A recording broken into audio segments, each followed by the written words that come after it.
Y en el año 92, cuando se dicta la resolución, claramente, en la Constitución, perdón, claramente el artículo 92 establece que toda persona debe ganar un salario mínimo vital para el sustento de él y de su familia que condiga con un bienestar digno del país.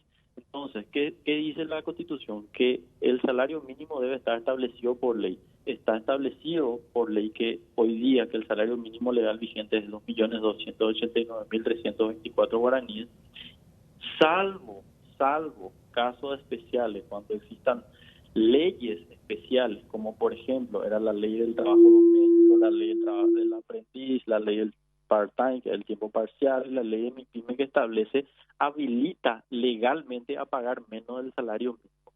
El artículo 228 del Código Laboral claramente establece que las partes podrán pactar libremente el salario en el contrato, pero en ningún caso puede ser mínimo al establecido por ley. Y como no existe una ley especial como la que existía anteriormente y con el dictamiento en el año 93 del Código Laboral, entonces se elimina la clasificación de los tipos de salario. Entonces lo que el ministerio tiene que hacer es equiparar a que toda persona debe ganar al menos el mínimo establecido por ley.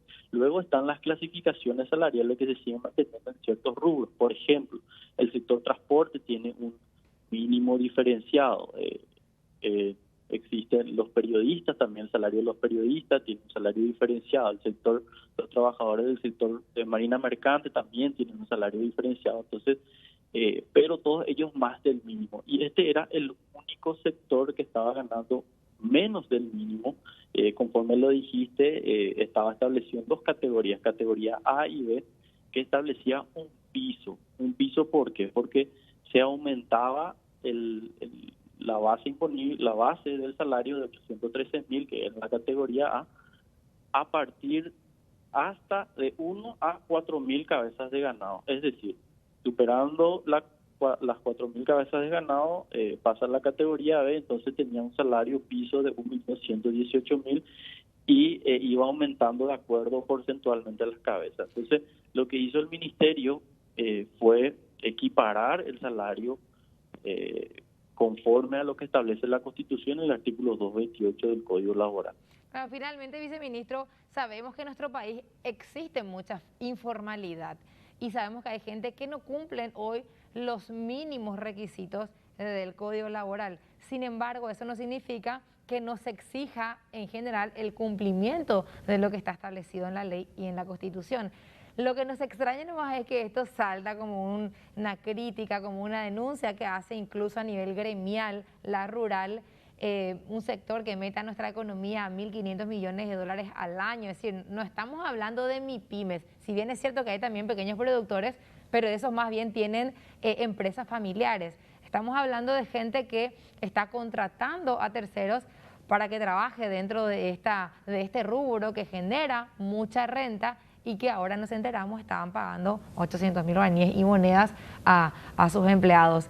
¿Qué es lo que sucede a partir de ahora? ¿Va a haber algún diálogo? Porque entendemos que dijeron en su momento que fue una decisión unilateral y allí nos enteramos de que había una reunión en su momento que se convocó justamente también a las partes y que no asistió ningún representante de la patronal del sector ganadero. Sí, justamente le decía hoy a tu compañero que no fue ninguna decisión unilateral debido a que la CONASAN, que es la Comisión Nacional de Salario Mínimo, que está establecido por ley, convocó el año pasado una reunión en vista a varios aspectos, ¿verdad? Y le detallaba yo que esto surgió ya en el 2017, por una observación directa de la OIT, entramos en lista negra, conseguimos salir, hubieron denuncias internacionales que tuvimos que defender, que inclusive pudieron haber afectado la exportación de carne a nivel país, porque pidieron que nos corten crédito en el Banco Mundial en base a la denuncia que hizo una central internacional en contra del país. Todo eso nosotros tuvimos que sobrepasar, defender a los efectos de seguir manteniendo un trabajo cordial con este sector, pero teníamos ya que realizar esta variante. la presidenta de la CONASAN, la directora del trabajo, convocó a esta dirección, a esta reunión, y no se presentó el representante de los empresarios, sí el representante de los obreros, y en base a eso se realizó un dictamen jurídico de la asesoría jurídica, donde la presidenta de la CONASAN le consulta a la asesoría jurídica del Ministerio la validez de la resolución y del salario que se estableció. Entonces la asesoría dice no, esto se tiene que equiparar. Entonces, en base a ese dictamen y a esa recomendación es que la ministra dictó esa resolución.